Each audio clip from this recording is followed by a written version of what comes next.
My name is Johan Pretorius and I'll be doing a shoulder assessment today. So the first thing that I'll be looking for and asking for is just a medical history. So basically, Franny, I'll just ask you if you've had any previous history of any shoulder injuries before. Also, another question that I would tend to ask is if there's any pain at night when you sleep, especially on the left or on the right hand side. And then lastly, if there's any referral pain down into the elbow or into the hands, which I would like to exclude. Alright, from that I'm going to move straight into my observation.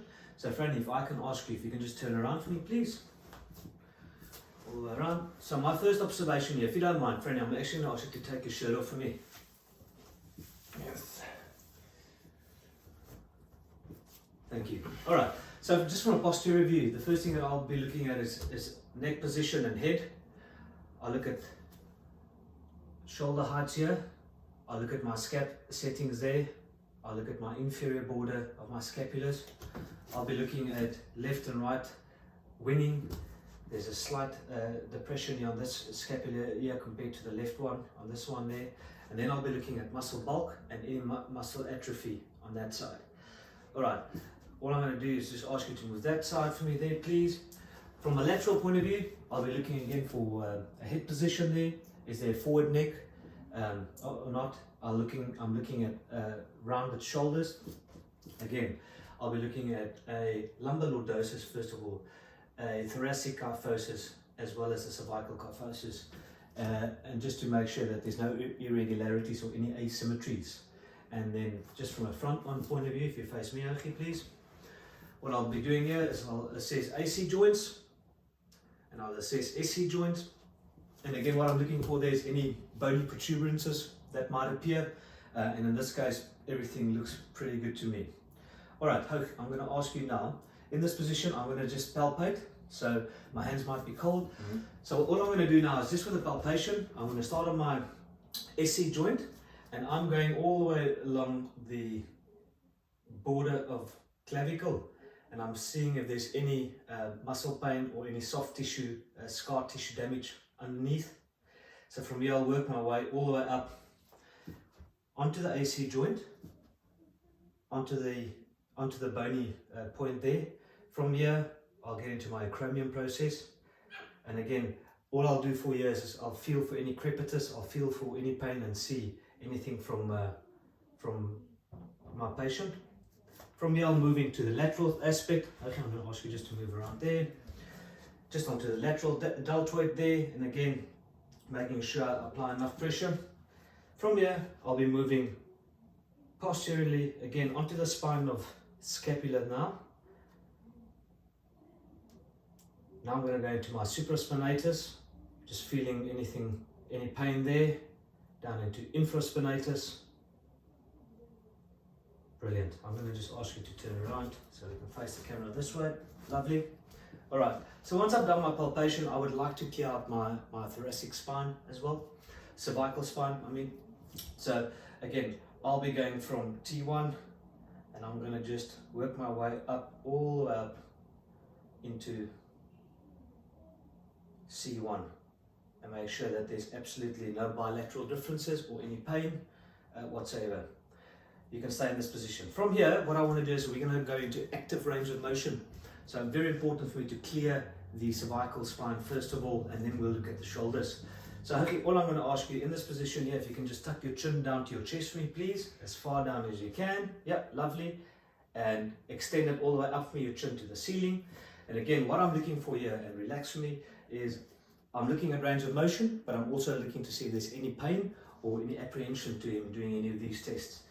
I'm going to then ask you, if you don't mind me turning around, if you can please put your chin just to the right hand side of your shoulder, lovely, and same to the left hand side, lovely. And as we can see again, I'm comparing left to right. I'm going to ask you to take your left ear to your left shoulder, lovely, and I want same on the other side please. Brilliant. Okay, so once the neck's cleared, I'm very happy. We're going to get into the shoulders now. If I can ask you just to stand up for me for this one please. Okay, you can face the camera. So in your own movement now, all I want you to do, Hoki, is I want you to lift up your arm as high as you can, all the way to the ceiling. You can go both arms for me, please.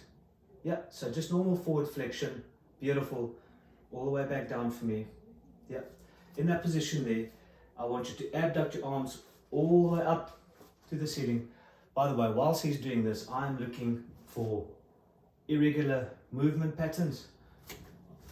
Once I get into the passive movements and resistant movements, I'll be looking at any scapular dyskinesis and also scapular rhythm, just to see how his scapula is gliding once he's doing these exercises.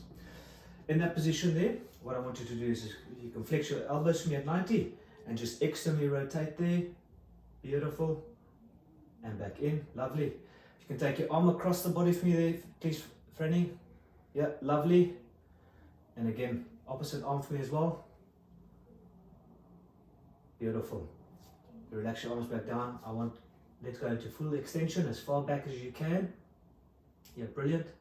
And relax back down.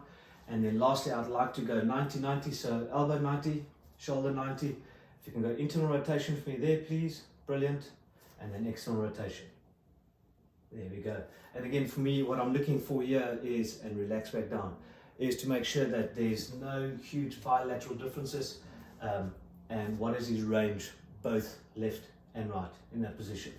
Lovely. All I'm going to do now is I'm going to take you through these ranges. I'm going to do a few resistor tests. Okay. So first of all, I'm going to go into our normal flexion. And again, what I'm looking for here is I'm looking for smooth scapular gliding all the way down.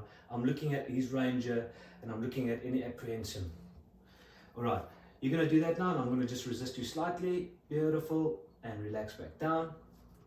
Very good. If you can just shift up for me. Hold on. Let's go this arm here. Okay. Let's abduct this arm all the way to the ceiling. And again, I'm looking at the way the scapula is gliding on this side here. And back down. Maybe let's just turn around. It's probably better if we face the camera, just showing them there. Do you mind just going this arm again for me there, Franny?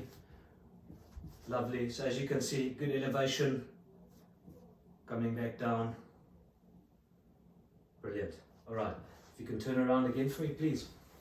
In this position. So I'm going to just resist you slightly, and you're going to just externally rotate. Yeah, beautiful. And relax. I'm going to just take your arm out. And again, I'm looking for any deficits in range of motion. Beautiful. None there. Very happy. That last one there that I want us to do is in this position. I'm going to just resist you down. Yep. No pain in there. Same on this arm here. Make sure no pain in there. Lovely. So that will be my active, passive and resistive range of motion tests. Now I'll be going into my clinical testing. So the first thing I'll be doing is I'm going to go straight into my impingement tests. For this, potentially, or ideally, I'm looking for any subacromial or supraspinatus impingement. So the three tests we're going to do here, the first test that I'm looking for is called the Jobe test, also known as the empty can. So Franny, if I can ask you in this position, if you can just take your thumbs down for me. Yep, beautiful. Arms out at about 30. And all I'm going to do is I'm going to gently push down, and you're going to just, there we go, just resist me there. If you had any pain, it'll be in these supraspinatus. And again, I'll be doing the same on the left shoulder there. Slight and relax back down. Beautiful. From here, we're going to go into the Hawkins-Kennedy test. So what I want you to do, Hoki, is in this position here, and I'm going to just elevate that shoulder and make sure that there's no impingement. And again, I'll be doing this on both sides here. Lovely. And again, I'll be looking for crepitus. I'll look for pain in his face, any facial expressions as well. And then last one here, which is just the Neers test. So what I want you to do in this position, okay, is full extension there, and I want you all the way up. Beautiful. And from here, I'm going to just resist you slightly and relax back down. Same on this one there. Press, slight resistance, and back down. What I'm looking for here is you can see my thumb is on his anterior deltoid, so I'm making sure that I can feel movement there and feel that there's smooth gliding on the glenohumeral joint whilst doing this. Second one that I'm going to do now is I'm going to look at your rotator cuff. So if you can just flip around for me quickly, please. So the rotator cuff, in a nutshell, you've got the supraspinatus muscles, consists of 4 muscles, infraspinatus, our teres minor, and then underneath our subscapularis. So Hoki, if you can just face the camera again, sorry. All right, first test that I'm going to do to rule out the supraspinatus is the full can test. Okay, similar to that position, but thumbs up to the ceiling now. And all I'm going to be doing is slight resistance there, and relax back down. Beautiful. Alrighty, I'm now going to look at, we're going to go into external rotation. I'm going to resist you, and yeah, I'm looking for infraspinatus as well as teres minor. So just a slight, yes, and externally rotate and release. Beautiful. And again with that, absolutely clear, nothing on it. Then last one, if you can face the camera, lovely. If you are possible, if you can get into this position for me, try and get your hands there, lovely. So I want you now to push your hand away from me, just away from the back. As you can see, he's really struggling with his right shoulder. Let's see on the left shoulder if it's possible. Yeah, so this one is way better than the right hand side. So the Gerber's lift-off test is an indication of subscapularis, so potential subscapularis problem on this right shoulder that we're experiencing on this one here. And then the last one, if you can just face the camera again, let's use this right one. Put your hand on your belly, and what I want you to do is squeeze your belly in with your hand as hard as possible. And again, what I'll be looking for here is potential any pain in the subscapularis. Lovely. Okay, and relax. Okay, if you take you might as well stay standard. I'm going to go into our instability test. So what I'm going to do, okay, is I'm going to just pull you down on this side, and what I'm doing is I'm looking for any sulcus sign below our lateral anterior delt. So I'll just be pulling down there, and it's clear that there's absolutely no sulcus sign on this specific one here. I'll be doing the same on this side here.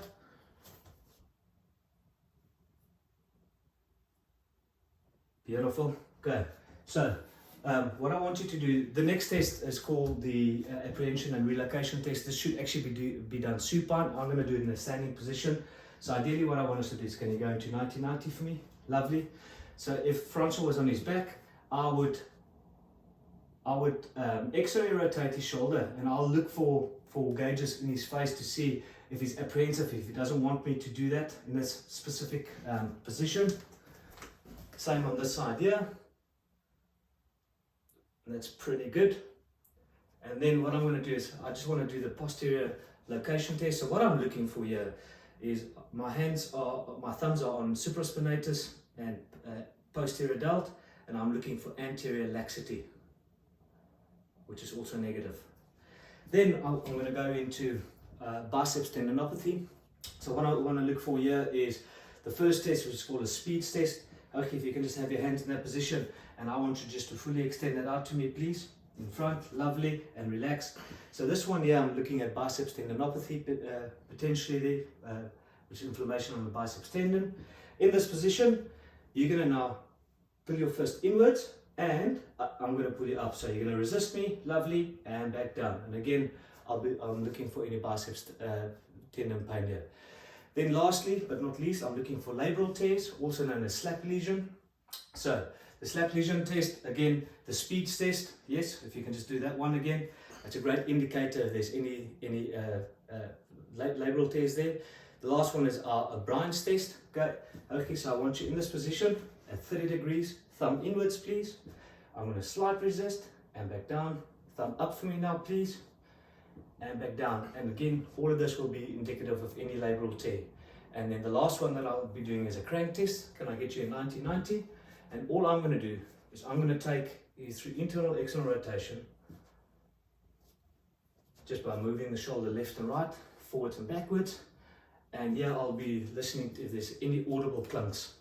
And to finish off my assessment, I think I would like to just discuss the frozen shoulder. I know frozen shoulder are more common in people over the age of 40 years old, but I do think if there's a lack of external rotation, it's a great indication potentially of frozen shoulder. And also for somebody trying to put his shirt on, it really hurts. So that would be my clinical assessment on the shoulder. Thank you very much.